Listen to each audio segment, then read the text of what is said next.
Hey guys, how's it going? It's your boy Elder Tony Williams. I'm a real estate investor and entrepreneur, and I post content pretty much weekly here on the channel. Make sure you hit like, comment, and subscribe for more of these knowledge bombs that I'm gonna be dropping. Let's get into it. How to buy a rental property with business credit.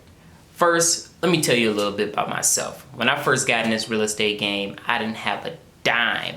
No down payments, no nothing. So I looked at every way I can possibly try to get some money to be able to put that initial down payment down so I can start collecting those rent checks. And this is one of the ways that I've used to catapult my business. Right now I'm at about 4 units total at the age of 26 to be able to use this method to buy more and more and more properties. Even when I do have the capital, I still like using capital from outside sources to be able to, lift me up quicker without using a lot of my own money. Step 1.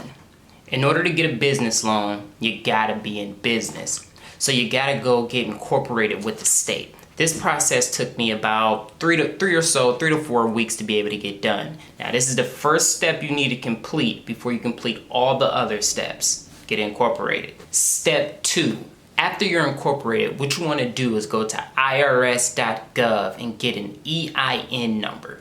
This is very, very important because that EIN number is your business social security number. This is where you're going to run everything through, so nothing to be on your personal credit report. Everything's going to be on the business credit report, and I'll be able to explain to you later why this is such a huge part of having everything on that EIN number and not your personal social security number. Step 3. Go to the bank and open up a business bank account. Now this bank account is what you're going to use to have all your funds, your loans, your business, all your business expenses is going to go through this bank account. You don't want to commingle funds in between your personal bank accounts and your business bank accounts. Very, very important step to stay legal. Step 4. Now it's time to start building that credit. Apply for a secured business credit card. Don't matter where you apply for it from. Just apply for one. A lot of times you got to give them initial down payment as far as, so let's say if your credit limit is going to be about $200 to $300, something small, you'll give them $200 to $300 to go on that. So it's like, hey, I'm going to pay this back. Here's my initial down payment. And then this is what you're going to use to be able to keep building and building and building that credit, because you're going to need a strong FICO score with your business to be able to get these loans that I speak of. Now, what you want to do when you have your secured card is wait 6 to 9 months, then apply for an American Express business card. Now this is the card that's going to get the ball rolling even quicker, because now it's not a secure card, it's an actual credit card in the business name, and you're just going to use it for expenses and then pay it off right away. You're going to do this with both cards in order to keep building that business history. So now on step 6, what you want to do is wait 6 to 9 months, then you're going to apply for an American Express business loan. This is the money you're going to use, the capital you're going to use for that initial down payment on your first rental property. My first round, I got about $12,000. Your first round can be something totally different, but this is the money you're going to use to be able to make that down payment on that first rental property. Step 7, transfer all your capital from your business loan, everything, into your personal bank account. And this is the waiting period. This is where you're going to wait another 6 to 9 months.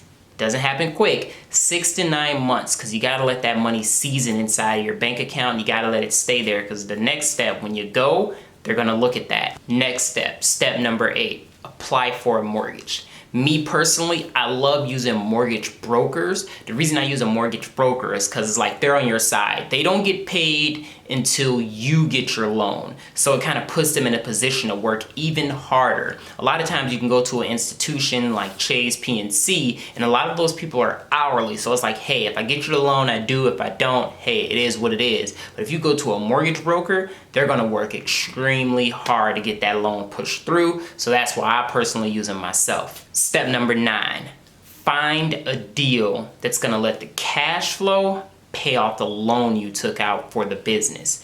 The reason we do this is there's a lot of deals out there, but you got to find one that has enough cash flow that you're going to be able to make that payment. Yes, you're not going to be making money initially, but it's able to get you into a property, pay off that loan, and keep building your business credit. So 9, find a cash flowing property that's going to help pay off that loan for you within the next 2 to 3 years. Step number 10, the final step.